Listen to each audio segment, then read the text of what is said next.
Na natureza, nada se perde, nada se cria, tudo se transforma. Portanto, a quantidade de átomos existentes em uma reação química tem que ser igual, tanto nos reagentes quanto nos produtos, ou seja, tudo que existe antes da transformação tem que estar ali depois da transformação. Eu sou o professor Rafael Isidoro e você está no Química para Vestibular. Professor, por que esta aula é importante? Nesta aula eu vou te ensinar como fazer o balanceamento de uma reação química. E o balanceamento de qualquer reação, pessoal, ele é muito importante para você entender diversos outros tópicos da química. Portanto, fique comigo até o final desse vídeo. Se inscreva no canal, curta o vídeo e vamos para a aula.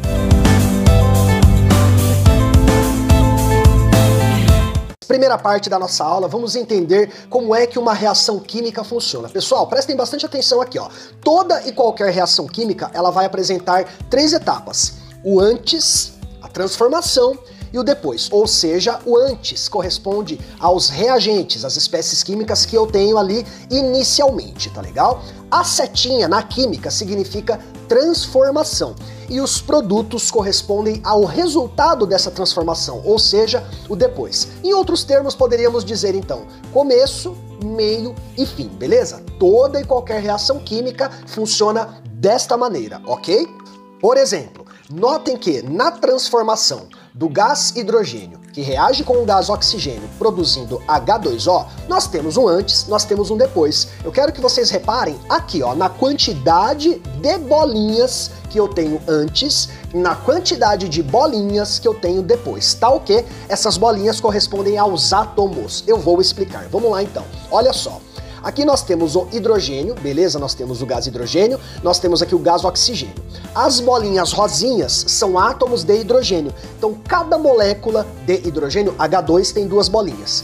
As bolinhas verdinhas correspondem aos átomos de oxigênio. Cada molécula de oxigênio tem 2 bolinhas verdinhas, 2 átomos de oxigênio. Então notem aqui na ilustração, olha lá, ó. Eu tenho 2 moléculas, o total de 4 bolinhas rosinhas. Eu tenho aqui, ó, uma molécula do oxigênio, um total de 2 bolinhas verdinhas. Beleza, esse foi o antes. Aí a transformação vai acontecer. Toda transformação química envolve o quê? Quebra de ligações, ou seja, a separação dos átomos, e formação de novas ligações, ou seja, junção dos átomos, beleza? Notem, no produto, nós temos água, H2O, não existe mais o H2, não existe mais o O2, houve uma transformação química.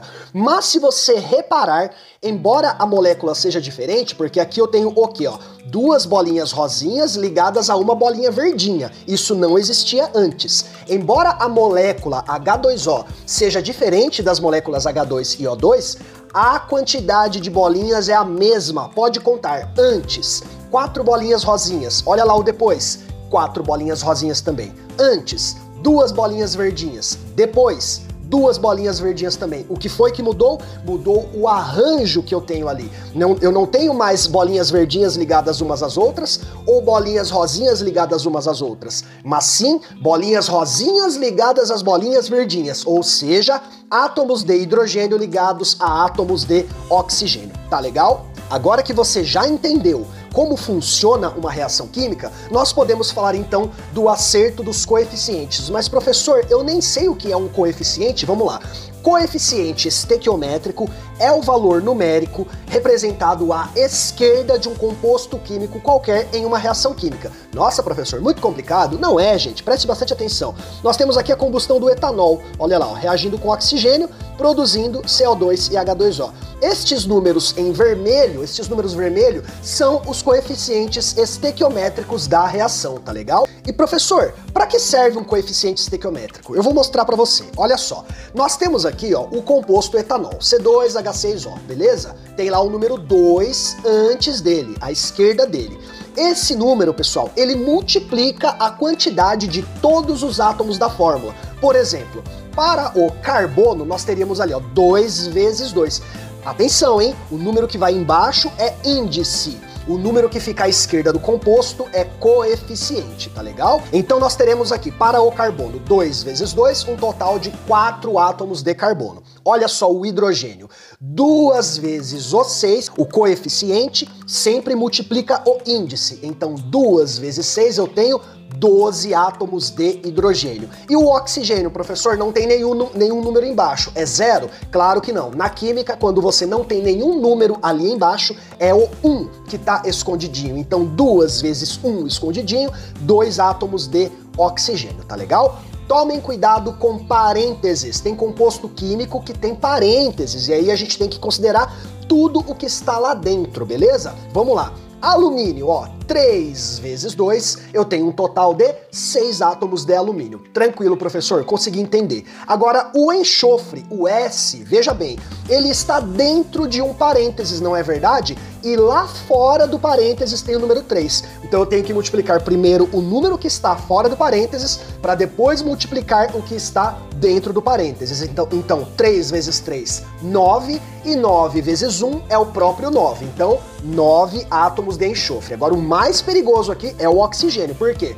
O 3 é o coeficiente estequiométrico. Ele vai multiplicar do 3 que está lá fora. Concordam comigo? Beleza. Só que dentro do parênteses eu tenho 4 oxigênios. Então 3 vezes 3 que multiplica o 4 que está lá dentro. 3 vezes 3 é 9. 9 vezes 4 é 36. Então eu tenho 36 átomos de oxigênio. Então é importante que você entenda como trabalhar com o coeficiente estequiométrico, beleza? Balanceando uma reação química. Vamos lá, pessoal. Atenção! Quando você vai fazer um balanceamento, cuidado! Você não está balanceando o composto químico, você está balanceando os átomos existentes no composto químico. Essa é uma confusão comum entre os vestibulandos. O pessoal pensa que o número que está antes do composto tem que valer para todos os outros compostos, e não, ele vale para os átomos. Então a gente sempre vai selecionar átomo por átomo, elemento por elemento. Vamos começar nesse caso aqui, ó, com o carbono. Vamos fazer uma análise, ó. Antes, eu tenho 2 carbonos, concordam comigo? Depois, eu tenho apenas 1 carbono. Então a reação não está balanceada. A quantidade que está na esquerda tem que ser sempre igual à quantidade que está na direita. Dica: tente sempre ir do maior número para o menor número, tá legal? Por exemplo, aqui, ó, eu tenho 2 carbonos na esquerda e 1 carbono na direita. Então esse meu 1 da direita tem que se transformar em 2. Aí a reação fica balanceada. Mas como que eu faço isso? Ora, o 1 que está aqui escondidinho vai se transformar em 2, beleza? Nunca, jamais a gente coloca número no lugar do índice. É sempre à esquerda do composto químico. Notem que agora eu fiquei com 2 carbonos na esquerda e 2 carbonos na direita. Conseguiu entender? Agora nós vamos balancear os átomos de hidrogênio. Vamos ver quantos hidrogênios eu tenho na esquerda e quantos na direita. Ora, eu tenho lá na esquerda, prof, 6 hidrogênios e lá na direita, 2 hidrogênios. Não está balanceado. Vamos do maior número para o menor número. Então o meu 2 tem que se transformar em 6. Beleza. Prof, eu já aprendi. Você colocou o 2 do carbono lá, então eu vou colocar o 6 para o hidrogênio ali. Não pode. Opa, professor, por que o 6 virou 3 lá? Perceba, você já tinha lá um par de hidrogênios. Lembra que o coeficiente estequiométrico ele multiplica todo mundo que está ali, todos os átomos que estão ali na fórmula? Portanto, se houver índice para aquele átomo, você deve primeiro dividir para depois colocar o coeficiente estequiométrico. Ou seja, 3 vezes 2 não é o 6 que eu estou querendo? Então o caminho inverso seria 6 que eu tenho lá, ó, que eu quero, dividido por 2, 3, beleza? Tome cuidado. Coeficiente estequiométrico multiplica todos os índices que estão ali no composto químico. Fechou? Nós já balanceamos o carbono, nós já balanceamos o hidrogênio. Está faltando o oxigênio. Então vamos lá. Galera, nós não podemos mais mexer neste composto, lembra? Porque eu utilizei ele como referência. Até eu dou uma dica para vocês. Coloque o número 1 na frente. E aí você sabe, aqui eu não posso mais mexer. Nós já mexemos aqui, nós já mexemos aqui. Então o único lugar que eu posso alterar a quantidade de oxigênio é aqui, ó, no O2. E outra dica, substância simples, H2, O2, F2, Cl2, ou metais Fe, Al, Au, você sempre deixa por último. Por quê?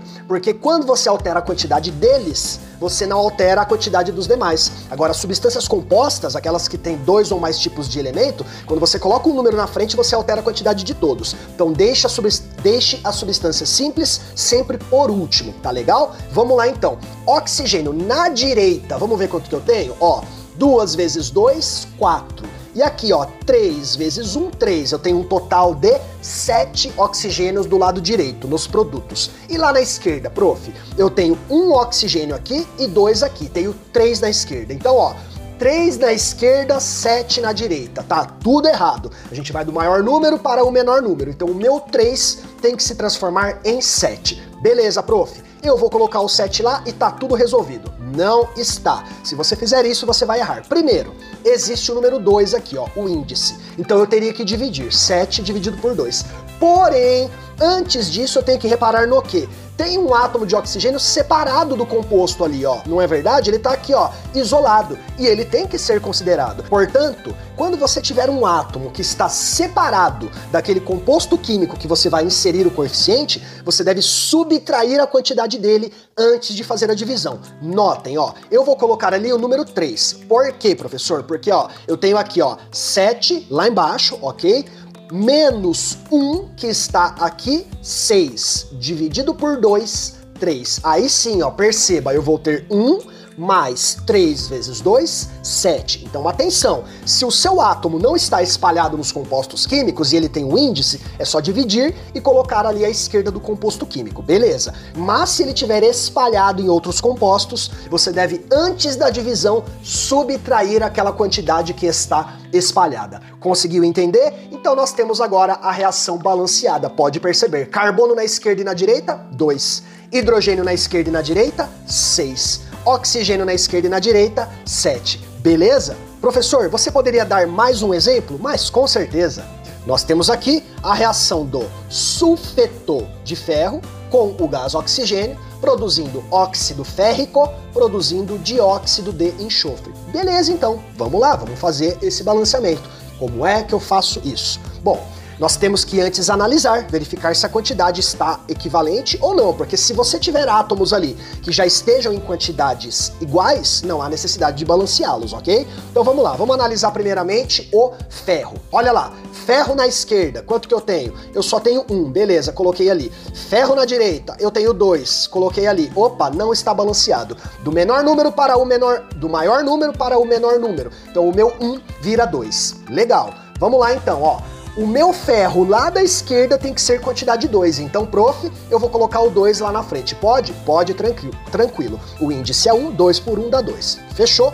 Ferro balanceado. Agora, nós vamos fazer a análise do enxofre. Enxofre na esquerda, 4, enxofre na direita, 1. Professor, por que 4? Olha lá, ó, a gente colocou o número 2 lá, não foi? Então 2 vezes 2, 4 enxofres. Uma vez que você insere o coeficiente estequiométrico, ele passa a valer para todos os constituintes da fórmula, tá legal? E lá na direita só tem um enxofre. Professor, lá na direita não tem 2 enxofres? Cuidado, esse 2 aqui, ó, esse 2 ele é de quem? Do oxigênio, ele não vale para o enxofre. Se eu tivesse um parênteses, SO, e o 2 lá fora, aí o 2 valeria para o enxofre. Conseguiu entender? Então vamos lá, ó, do maior número para o menor número, ok? O meu 4 vai passar ali pro outro lado, então o meu 1 tem que virar 4, beleza? Conseguiu entender? Legal. Então vamos fazer o balanceamento. Prof, vou colocar o 4 lá no produto. Pode? Pode. Por quê? Porque o índice do enxofre é 1, não precisa fazer divisão, o 4 vai direto. O enxofre está balanceado. Legal. O que é que está faltando? Oxigênio, ó. Substância simples aqui, ó. Deixei por último. Vamos balancear o oxigênio. Conta tudo que existe lá do lado direito, ó. Do lado direito eu tenho 3 oxigênios mais 4 vezes 2. 4 vezes 2 é 8. 8 mais 3, 11. Então tem 11 oxigênios na direita e 2 na esquerda, do maior número para o menor número. Então o meu 11 aqui, o meu 11 aqui tem que vir para cá. Então o 2 vira 11, beleza? Prof, e agora? Bom, só tem oxigênio ali no O2, não é? Então você vai simplesmente dividir pelo índice e colocar ali na frente. Cuidado, não pode pôr o 11 direto. Olha o índice 2 aqui, ó, par de oxigênios, né? Então 11 dividido por 2, e prof, vai dar número quebrado. Não tem problema. Só que na química, a gente costuma deixar fração e não números decimais no balanceamento. Nossa, prof, 11 sobre 2? Pessoal, tá certo. é normal deixar fração como coeficiente estequiométrico. É possível eliminarmos a fração, como? Multiplicando todos os coeficientes estequiométricos pelo denominador da fração. O denominador ali não é o 2? Então eu vou multiplicar tudo por 2. Professor, e se fosse 3? Multiplicaria tudo por 3. Professor, e se eu tiver duas frações, um com o número 3 e um com o número 2? MMC de 3 e 2 é 6. Multiplica tudo por 6, beleza? Então vamos lá, multiplicando tudo por 2. Ó, o primeiro coeficiente lá, 2 vezes 2, ele vira 4, legal. Agora o segundo coeficiente, 11 sobre 2 vezes 2, cancela 2 com 2 e sobra o 11, beleza? Então 11 sobre 2 vezes 2 é 11. Agora lá, o terceiro coeficiente estequiométrico, 1 vezes 2 é quanto mesmo? Ah, é 2, beleza. E o último coeficiente estequiométrico, 2 vezes ali o 4, vai dar 8. Prontinho, pessoal, tá feito aí, ó. Tá balanceado a reação química sem fração. Mas eu repito, é normal deixar fração no coeficiente estequiométrico. O único problema é que, futuramente, vocês vão começar a fazer cálculos químicos utilizando os coeficientes estequiométricos. E aí fazer as continhas com fração às vezes demora um pouquinho mais, né? Ok? Então é isso, pessoal. Ó, na descrição do vídeo tem link que vai direcionar você a uma lista de exercícios. Faça os exercícios, aplique o conhecimento que você acabou de obter, tá bom? Então, beijos, abraços, bons estudos e até a próxima!